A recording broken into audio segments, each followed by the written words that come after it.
everyone. Welcome to another episode of the Good Citizen Show. My name is Bekeme, and the show is brought to you by CSR in Action, and it's funded by ACT Foundation, aka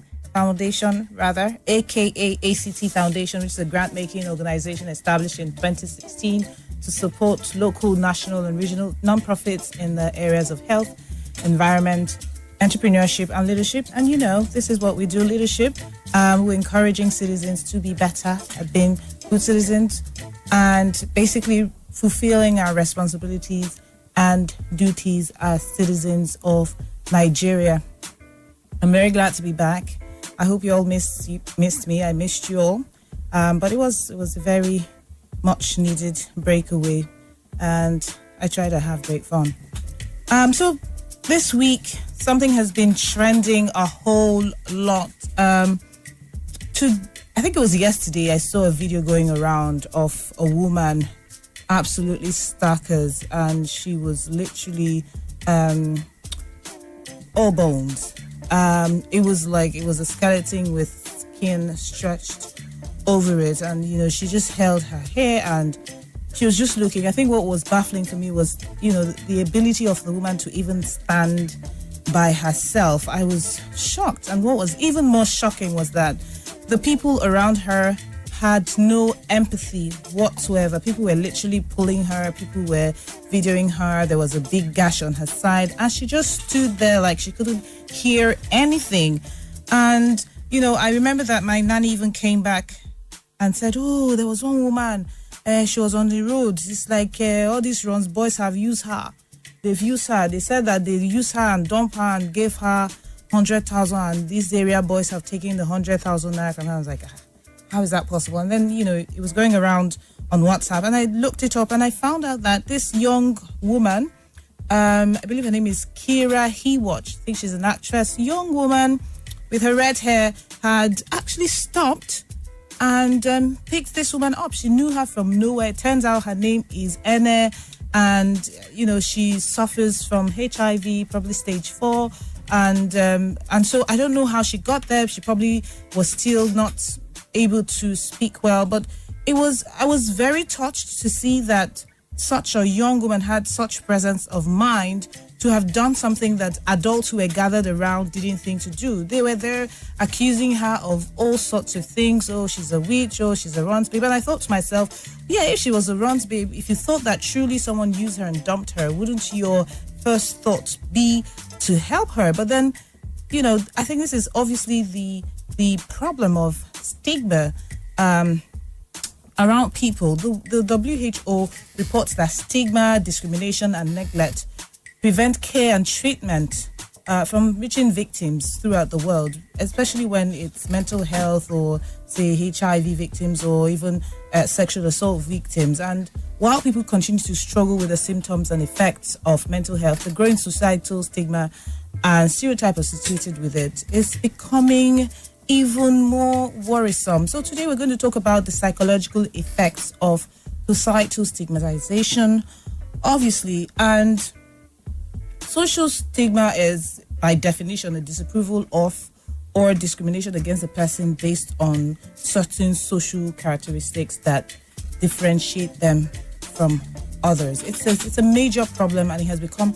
so structural. And our discussion today is looking at how we can reduce the impact of stigmatization and possibly remove the labels created by it. And we have a very special guest in the house, my very own Pastor Godman Akinlabi. Welcome to the show, Pastor Godman.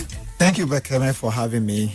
It's a pleasure to be here. Yeah, so by way of proper introduction, Pastor Godman is the lead pastor of the Elevation Church, Lagos, where he was giving a God-given mandate to make greatness common. And I can tell you that by way of testimony, this show is as a result of listening to his preaching on the podium. And I thought, you know, what little way can we contribute towards making greatness common? And so here we are today having this discussion. He served as an associate pastor in Daystar Christian Center for over a decade. And he's a seasoned and sought-after teacher, relationship coach, and public speaker whose ministry has blessed many all over the world, including through this radio show. Welcome again, Pastor Godman. Thank you. So you heard the introduction. I mean, why do you think people behave in this manner? Why do you think people stigmatize socially?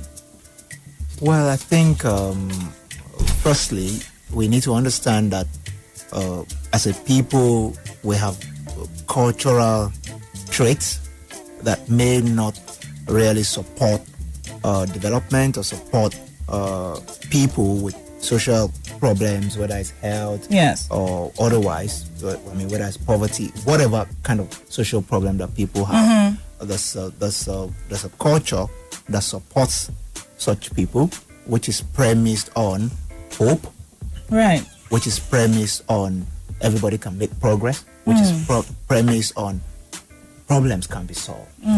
But when you have a fatalistic culture, where we tend to, believe that when things happen, it maybe God brought it, or something, and people just, they just throw away hope and just believe that, okay, if this person is going through this, then this person is a burden on all of us, or burden on society. The person cannot do anything with his or her life again. Right. And the people are easily written off. Yes. And people run away from people depending on what kind of issues that they're dealing with. Right. The moment people are stigmatized, there are all kinds of, issues around them. Yeah. Right. So as a result, people then behave. I mean, because this reminds me of the Good Samaritan, where all sorts of people pass. They see someone in serious need and then they pass. Like, I'm struggling to think why people would behave, in that manner. But why? What do you think are the harmful effects of such behavior? And then before you answer that, I remember that we were talking about this prior to the show, and you pointed out that Richard Branson, as rich as he is, suffers from dyslexia. And in Nigeria in those days, probably till now in certain areas, it's Olodo now. Yeah. So Olodo, knock on the head and all of that. But he's done so well for himself, and he's using that opportunity to speak out and talk about some of the challenges and the blessings. Yeah. Okay, because people who say suffer from mental health or any such are human beings. They're just a little bit different. Yeah. But you obviously have capacity in some other way. Now, how do you think that? What do you think are the effects of such gagging in our society? Yeah, I think the generalization is the first thing I want to speak to, because whether it's HIV, mental health, sexual violence victim, or whatever, whether it's rape, whatever you call it, when people meet somebody who is going through a particular situation, a lot of the time we're quick to generalize. So you see someone living with HIV and you think it's because they've lived in a very wayward manner. That's why. Yes. Yeah. And you're not thinking of what about if someone... Blood transfusion. Yeah. Just because I know someone who contracted it through that. Yeah. Or, so it's the same thing. Mental health, if you see a guy on the road who is talking gibberish, the guy has been smoking weed or on drugs. And that's not necessarily the truth. Yes. This guy may just be, someone who just had emotional issues, maybe born out of work pressure, born out of relationship issues, or born out of, parental issues. And that leads to some kind of mental illness. But we tend to want to just say, look, when they have problems, it's because of something that they did to themselves personally. So it leads to... Even if they did, though, PG, even if they did. Yeah, but it's still our culture that I'm speaking to, because when we feel that, this guy did something to himself that is not right, so he's suffering the consequences of that. I mean, look at the story of the Good Samaritan you're talking about.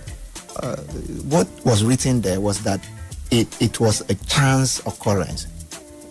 Armed robbers, by chance, attacked him. Then he became the victim. But people passed by, or praised, or this or that, and they didn't do anything until the Good Samaritan came, who looked beyond the situation on ground. Absolutely. Who looked beyond who caused it, or why did this happen. Absolutely. So there's a problem. Yes. And the problem needs a solution. Right. Yeah. And somebody has to do something about it. Yes. And maybe I'm the one. Yes. And decided to do something about it. Yes. How cool will it be if we have a society of people who focus more on solutions Absolutely. and says, look, I met a girl on the road. She's naked. She needs help. Mm-hmm. I mean, thumbs up to that lady, the Thumbs actress. up, like God bless her wherever that, she is. It's but you see hundreds of people inspirational. gathering there, just looking at the lady. Yes. And they turned her to Yes, and show. they tried to stop her. She says about 700 people, wherever they came out from, they did try to stop her. Before we go on, let me remind you, tell you the numbers to call. The number is 0700 923 923 93. Again, is 0700 923 923 93. You can call us to make your contributions. You can also send us a WhatsApp message on 0906 263 4111. Again, it's 0906 263 4111. We're talking about these harmful effects of social stigmatization in our society. PG, what do you think people can do to drastically reduce the impact of social stigma, to stop behaving in that manner, literally, like stop gawking at a person that you see on the road? Like, why are you gawking? There was one that I saw, one of such, she was in a plant, a brewery, and they said she was huddled, much like this same lady, all worn out looking, and the men were like, the Bible says kill the witch, and they were literally saying, don't help her, don't do anything. How did she land there? She must have flown in on a banana stalk, and all of those things. It's funny, isn't it? And don't do anything. How do we stop people from thinking like, to start thinking differently, that they're dealing with a fellow human being and that they need to help regardless of their own filter, as you said the other day? Yeah, so let's start from prevailing mindsets, which is what I said earlier, the stereotypes of, if you meet an old woman who is losing her mind and saying things that people choose to believe, like somebody just says, oh, I killed this person, I killed that person. Yeah. People will not even ask, is it true? No evidence. Sometimes nothing. the name that they're mentioning that people are still alive. That's how you know that this person is losing it. But because she's old, and the stereotype is that an old woman is a witch, can be a witch. Could be a witch. Could be a witch, and they may have done some funny things earlier in life, and people just believe, and because we spiritualize everything. Yeah, my husband says it's vitamin A deficiency then that used to make people confess in boarding schools of being witches. Yeah. And, and some people just believe that what they're saying is true, and before you know it, they're bringing in tires, they want to burn them down. Absolutely. They want to do something to them, they want to harm them. So that stereotype in our thinking, that those mindsets, we need to deal with them, to say, look, when people have problems, we need to help them. We don't have to say, look, it's a consequence of what they've done before. Now, also, we need to change our mind about thinking that people are dangerous. Yeah. Let me give you an example of what I'm talking about. So someone living with HIV, shaking hands with you. I mean, these are things that people know, but they're still afraid still. Yeah. The HIV community, they have done a lot of work. you know that you can't contract it by shaking hands, but then you're still... Or by sitting close to the person at work, or things like that. Right. But if you just get to know that, just getting to know that somebody around you is living with HIV, you just become paranoid just because of that. And that should not be the case. Those issues are not sometimes as dangerous as we think. You're very right.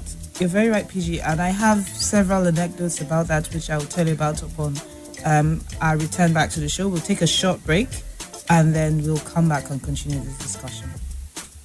Are you a non-profit or social enterprise making a difference? ACT Foundation is providing funding and support to impact-based organizations across Africa. Over the last 3 years, we have supported 49 organizations who have gone on to impact over 200,000 lives, and we want to support even more amazing work. To apply for the 2020 grant cycle, submit the online application at actrustfoundation.org. You'll need to 1. Be a registered African non-profit organization, community-based organization, or social enterprise. 2. Have been in operation for a minimum of 2 years. 3.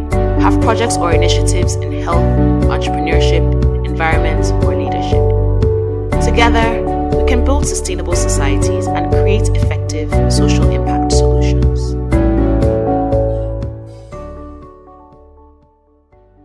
Hi, we're back on the show. You've been listening to us talk about the unhealthy repercussions of social stigmatization, and Pastor Godman here, aka PG, was talking about about how people react wrongly to these things. And we have a call. Hello.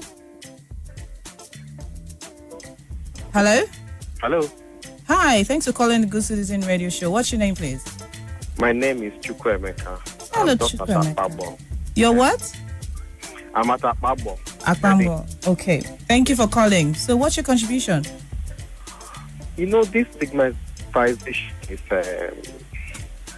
from this end, I feel it's a Nigerian syndrome. It is because when you look at what might happen when you try to render help, you better stay clear and not try to bring yourself to the center. How do you mean? In other countries, let me take for an instance, there is a robbery incident and a car was stolen. Mm-hmm. If the car is flagged and someone sees the car, you can call in and say, I saw this car, it's a so position, and the police will come and do their job. But if you do that in this country, you are number one suspect. I see. So you just tend to turn your eye the other way and just go out. Or maybe you see a kidnapper that has been notorious and has been flagged by the relevant authorities, and you say that criminal went into so apartment. The police will just come there, and if you're nearby, they take you and even take every person in that apartment as suspect without doing any investigation. So it is a Nigerian syndrome, and that doesn't change. It will keep on happening. People will prefer to look from a distance and try to go to render help. Okay, you see someone that has an accident or something on the way, and you take that person to the hospital. You will be the one that they'll be questioning. I think that has changed, though. That is changing. There's a law that has been passed, a Good Samaritan law. I know that it was being pushed at some point. Maybe they have pushed it on paper, but it's not practical. They will question you like. Okay, bros, let me ask you this question: have you tried it recently? But I haven't been in such a position recently. But to be honest, I do not think that if I see I could go close to render help, I might just call from a far place, to be honest. Well, I think the most important thing, Uncle Chooks, the most important thing is we have to start from somewhere. Absolutely. I don't mind you calling from a distance. Yes. Let's do something. Yes. Then gradually, yes, we will move everybody. Don't forget we're talking about good citizenship. So we'll move everybody in the right direction. So I'm okay with you standing in somewhere and calling, but let's do something. Absolutely. Reminds me of the Maury incident. The person who gave the father a tip, the missing girl, the person who gave the father a tip called and didn't show because he was worried that he might be arrested too. Hello? Hello? I think we missed that call. Hello? Hello, good evening, Becky. Welcome back. Good evening, indeed. Thank you for calling. How's everything? Very fine, thank you. Pastor Godman, good evening. Godman, Pastor Godman. Good evening. Yes, you're welcome to Good Citizens Radio Show. Thank you. I'm welcoming you, yes. That's our key stakeholder. Now, coming to the topic of today, stigmatization. Yeah. One of the reasons why there is stigmatization is because of ignorance. Mm-hmm. Ignorance of the people. For example, some people, when they hear that somebody has HIV, it has not even gotten to AIDS. They run away from the hospital. They just see that you get close to the person, it automatically transfers to that other person. But they know better, as PG has said. They know better than that. I mean, there has been a lot of sensitization. It's just they refuse to listen, isn't it? Yes, there is a lot of sensitization, but is it everybody that listens? Is it everybody that believes what is said? That some people still have the myth around it. You understand? People still have the myth. They can't even shake the person from a distance. They have not seen that person that the person has been sentenced to death. Just the way they don't want to die with the person. You understand? So they stay away, which is not right until there is nothing. Maybe break it down to the languages that the people understand, their own language. Bring it down to their own language that they will understand. The market women or the people in the villages, the way they will understand it, that is not like that. Because if we speak the Queen's English to them, all of that, it's just that it enters one ear and goes out through the other ear. Okay. You understand? I hear you. We need to bring it out. Yes. And also, I agree with the other caller who said that when you want to help, the person might end up getting into trouble because of Nigerian system. But I thank God that you are saying it is changing. It is changed. I mean, it has changed. The Kira lady, nobody has held her down. She took the lady in. Nobody's saying you injected her, you infected her, or whatever not, or you tried to use her for blood money or any such thing. So I think that the narrative is changing. And from our actions, already, it will change further. And also, we need to also focus on modeling. You know, you said, okay, not speaking Queen's English to, village people. All of us have to pick it up. But they respect people who are learned. Yes. And when people are learned, model the right things to them. When they see the way we behave around people who are helpless, or the way we behave around people who should have been stigmatized, then they take a cue from us and they see that nothing happened to us when we relate with people living with HIV well. Nothing happened to, us if we relate with people dealing with mental health as if they are okay. So... Yeah. So thank you, PG. Thank you for calling in, Didi. So, I mean, this just... Hello? Good evening. Good evening. Thank you for calling the Good Citizen Radio Show. What's your name? Thank you. My name is Kingsley. Hi, Sixtus. Thanks for calling again. How's your week been?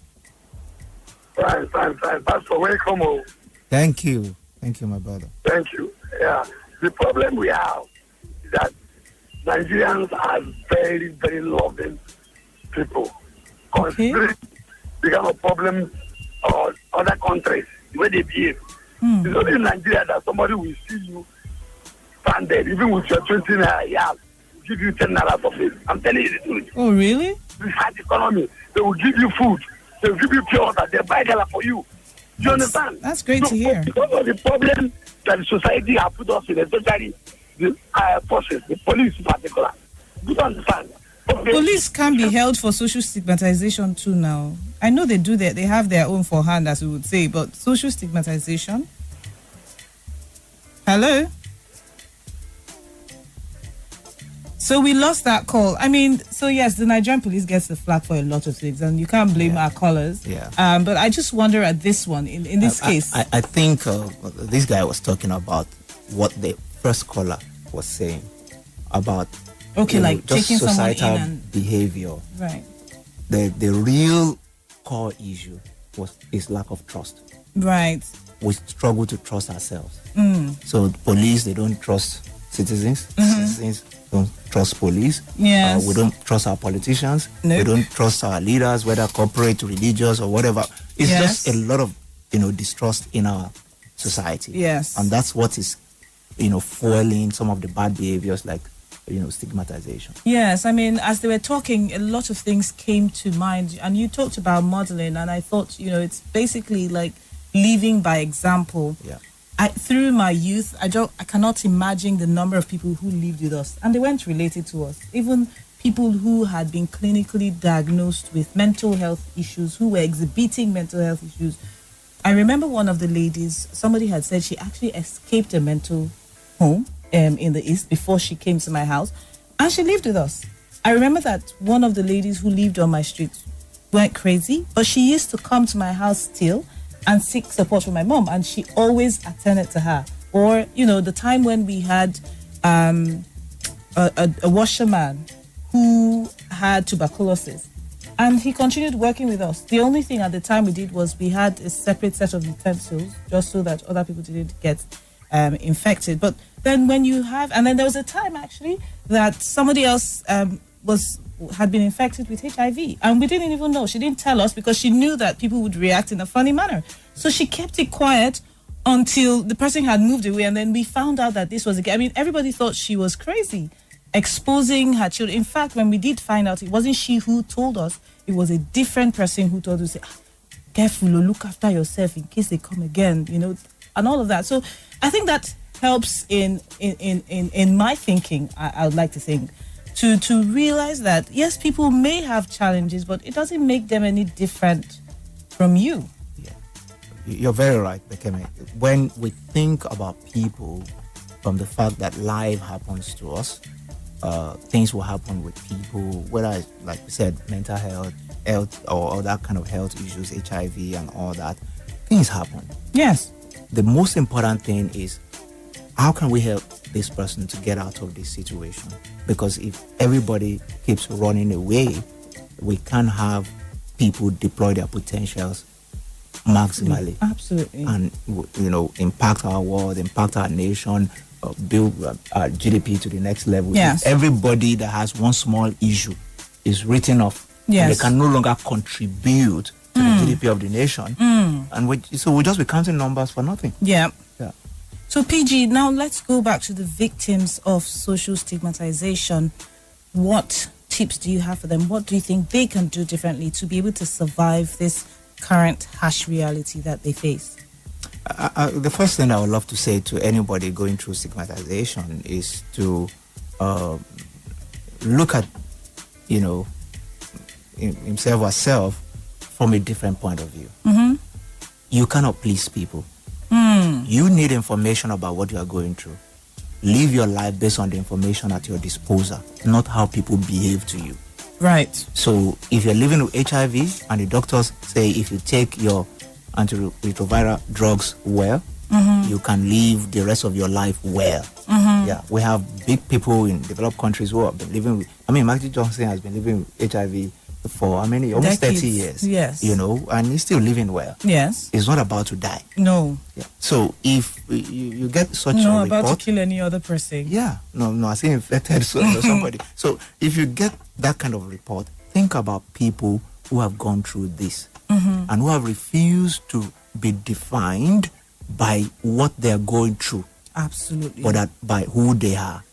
So the big question is, are you going to be defined by a mental health issue that you can overcome, if it's well treated, and if you apply yourself to the things that you're supposed to do? Or are you going to be defined by HIV that you didn't do anything to get? But even if you did something, you're a changed person right now. Yeah, and you're living with this thing, that's treatment for you, and you can live with it. You can, excel, reach your full potential. Reach your full potential. Even believe that the situation can change. Absolutely. So rather than just listening to people, basing your life on how people behave, to you. In fact, my admonition for such a person is expect it, so that you are not shocked when people behave like that towards you.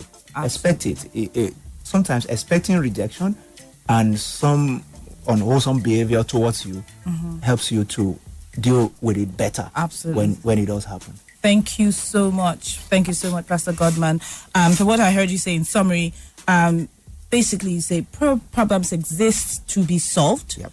And I think that anybody who has to encounter this, you need to learn more about the problem. If you want to help somebody who is in a situation, learn more about the problem. People are different and should be accommodated. People can reach their full potential regardless of what their mental state may be. And finally, you said refuse to be defined by whatever challenges you have.